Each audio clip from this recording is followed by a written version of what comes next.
Asaba Airport, listed amongst the airports in Nigeria, but it looks like it's not in good shape. As at May 2015, this was the situation which prompted the federal government to downgrade the airport in the year 2016 because of failure to comply with safety measures. With the downgrade, flight operations were limited to only -8Q400 aircraft or its equivalent, disrupting the intended plan of the Delta State government to ensure that the airport becomes the best in the South-South and the South-East regions in terms of its economic viability.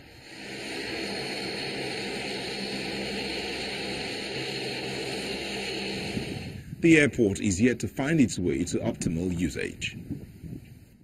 The federal government, through the Nigeria Civil Aviation Authority, raised several safety concerns over the ditches on the airport's runway, the lack of the required length of strip, perimeter fencing, drainage, and lack of adequately trained technical personnel.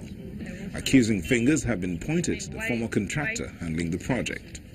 The work to be done in the airport up to today, until we change this contractor, where the contractor has been frustrating the state that the airport is totally unused, and several times we have to close the airport.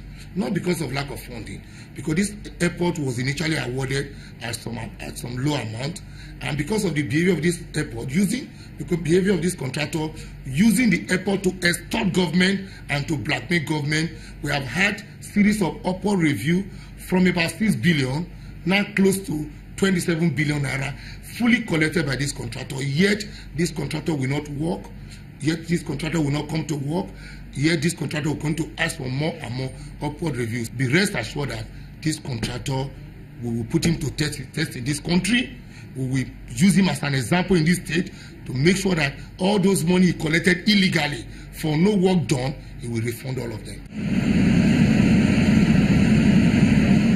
It appears the story is changing. The present administration is set to ensure that this project is up to standard. The new contractor has taken over the construction of the runways, crash route, drainages that will control flood and erosion. Now we are doing a crack relief failure, so all the undulation on the runway will disappear. Then after we finish this one, all over the 45-meter width, then they will be coming later on final layer. You can call it wearing or ACSC technically here in the airport. There are provisions for edge drain to collect water, also to discharge to this exit point too, and it will follow it through a natural channel all down to the Yabi River. So, but why we need to do this is to also make a protection, adequate protection for the runway because of the level of the embankment that we are on now.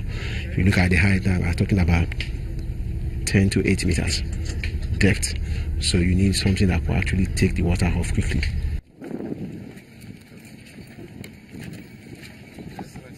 Governor IFEANYI OKOWA's latest visit to the airport indicates that he is impressed with the level of work done so far.